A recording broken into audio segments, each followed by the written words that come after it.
Hi, my name is Nicholas Bethencourt. And my name is Dina Bethencourt, and we're both actors here in Central Florida. We have been studying with professional acting and singing coaches and learning from the available material by the great cast, such as Sanford Meisner and Stanislavski. We started this channel in order to share with other young aspiring actors some of the knowledge that we've acquired. But the real reason behind it, lots of great acting classes for kids out there, but we've never seen any of fellow young actors. We also get asked a lot of questions about how to handle stage fright. Let's be honest, the idea of being on stage with all those eyes analyzing you can be pretty frightening, if not terrifying. But there are effective on how to handle stage fright, and we're going to be talking about that on this course. Another question we are asked a lot is, how do you cry on command? How can you bring those emotions into your character in front of so many people? And again, there are great techniques and methods to achieve those results. And we are going to be looking into that as well, among many other important elements in life of a young actor. So welcome to Acting for Kids. Let's get started.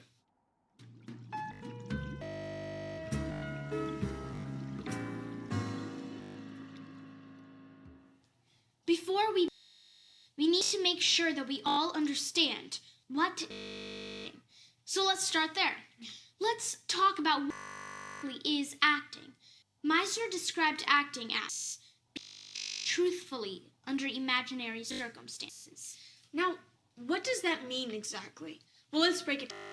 What does behaving truthfully mean? Behaving truthfully means reacting to different situations the way you would in real life. Exactly.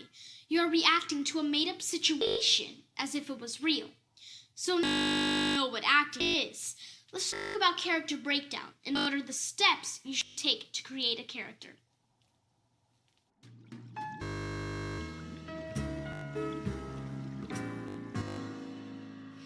Now, this is the part where you really get to use your imagination. What makes a believable? Well, it's the amount of emotional depth that you apply to it. So let's imagine for a moment that your grandmother just baked a beautiful vanilla cake stuffed with strawberries and cream and all covered on top with a chocolate coat and topped off with a beautiful frosting decor. Now let's imagine that your grandmother just made a bland white cake with nothing on it, just a big blob. Which one would you rather eat? It's all the layers that you apply to the character that make it really interesting. So let's talk about the different basic layers that your character cake should have. Start off, you begin by asking, who am I? Where am I? What is my goal in the scene? And what was the moment before? The first question you ask yourself is, who am I? Now, I'm sure you know who the real you is, but here we're talking about who your character is. By really diving into this question, your character becomes more intricate. Now, some questions you can ask to answer the big question of who am I are questions like, what is my character's name? If your character doesn't have a written name in the script, you can make it up. Who are the character's parents? Were they strict? Or how did their parenting affect the character's behavior? What kind of childhood did the character have? A harsh and poor one, or a wonderful and lavish one? Where is my character from? What country, state, city, financial state is my character in? Is it poor and starving on the streets, or is it a multi-millionaire living in a...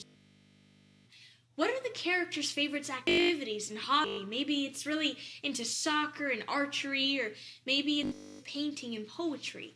What are its pet peeves? Maybe it gets really bothered with noisy eaters. What kind of personality does your character have? Is it strong and independent, or is it shy and insecure? The list goes on and on and on. The more questions you ask, the more elaborate your character becomes. Now, all of these little things might seem unimportant at first, but just remember that it is a bunch of those small, tiny details and facts that come together to create the person that you yourself are today. So we can't make the little things irrelevant, because they all come together in the long run to create the big picture. Now let's move on to the question of, where am I? The setting of the scene or monologue is very important and makes your character even more realistic and vivid. Begin by asking, where's the location of the scene? Let's say the scene takes place in a beautiful park in Washington, D.C. Next ask, what time is it? Perhaps in the morning on July 12th, 1953.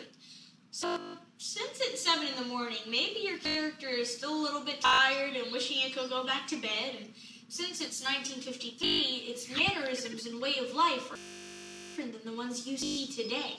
But that goes into researching your character, which we'll talk about in a later episode. Then ask yourself, what temperature and time is it? Since we said it's July, it's probably going to be pretty hot outside, so try to do things to try to heat that your character's taking in. Maybe you can fan yourself occasionally, the ways to portray that heat. Now let's ask the question, what is my goal in this scene? The goal of your scene can be broken down into little parts. You have the main general goals. You have the smaller goals of every individual line. Test. Your main goal is to get a good grade on the test, but every question is its own challenge. Yeah, that's a good point. You need to set up the objective in order to find out how to deliver a line and/or scene with correct intention. But we'll talk more about it in a later episode. For the moment before. A very important question to ask while working a scene or a monologue is, what was the moment before? Situation with your character in beforehand. You can make up a little storyline. Maybe your character was coming home from a rough day at work and he had gum on his way back and he didn't have enough sleep the night. So your character would probably not be very patient and he'd be a little frustrated. So this would be a different mood for the scene versus him or her coming home from a wonderful day. So to sum it up, layers are questions that we ask ourselves about our characters. The more questions we ask, the more layers we get, and the more elaborate your character becomes. Thank you so much for joining us today. We sincerely from this video. Thank you. See you next time.